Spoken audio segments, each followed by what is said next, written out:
Thiruvananthapuram medical കോളേജിൽ രോഗി വീണ്ടും ലിഫ്റ്റിൽ കുടുങ്ങി. രോഗിയും ഡോക്ടറും കുടുങ്ങിയത് കാഷ്വാലിറ്റിയിലെ ലിഫ്റ്റിൽ. 10 മിനിറ്റിന് ശേഷം ഇരുവരെയും പുറത്തെത്തിച്ചു. ആമേഴഞ്ചാൻ തോട്ടിലെ മാലിന്യ പ്രശ്നത്തിൽ ഉത്തരവാദിത്വമില്ലെന്ന് റെയിൽവേ. ടണലിലടിഞ്ഞത് റെയിൽവേ ഭൂമിയിലെ മാലിന്യമല്ലെന്ന് ഡിവിഷണൽ മാനേജർ.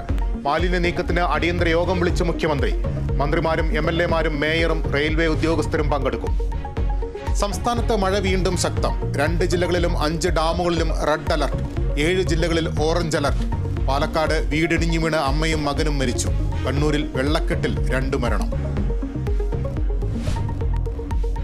പാലക്കാട് ചിറ്റൂർ പുഴയിൽ കുടുങ്ങിയ 4 പേരെയും രക്ഷപ്പെടുത്തി. പാറക്കെട്ടിൽ കുടുങ്ങിയത് പുഴയിൽ കുളിക്കാനിറങ്ങിയ സ്ത്രീ ഉൾപ്പെടെയുള്ളവർ. കുടുങ്ങിക്കിടന്നവരെ കരക്കെത്തിച്ചത് 2 മണിക്കൂർ നേരത്തെ പരിശ്രമത്തിനൊടുവിൽ. നടൻ ആസിഫ് അലിയെ അപമാനിച്ചെന്ന വിവാദത്തിൽ പ്രതികരണവുമായി സംഗീതജ്ഞൻ രമേശ് നാരായണൻ. ആസിഫ് അലിയെ താൻ കരുതിക്കൂട്ടി അപമാനിച്ചിട്ടില്ല. ജയരാജന്റെ കയ്യിൽ നിന്ന് അവാർഡ് വാങ്ങണമെന്ന ആഗ്രഹം കൊണ്ട് ചെയ്തതെന്ന് വിശദീകരണം. വിവാദമായത് ആസിഫ് അലിയിൽ നിന്ന് അവാർഡ് വാങ്ങാൻ വിസമ്മതിച്ചത്. കോഴിക്കോട് പുതുപ്പാടിയിൽ അർഷാദിനെ തട്ടിക്കൊണ്ടുപോയ സംഭവത്തിൽ മുഖ്യപ്രതി പിടിയിൽ. പ്രതി അൽഷാജ് പിടിയിലായത് മലപ്പുറത്ത് നിന്ന്. 6 പേർ കസ്റ്റഡിയിൽ. അർഷാദിനെ വൈദ്യപരിശോധനയ്ക്ക് വിധേയനാക്കി. തട്ടിക്കൊണ്ടുപോയതിന് പിന്നിൽ പണമിടപാടെന്ന് താമരശ്ശേരി DYSP.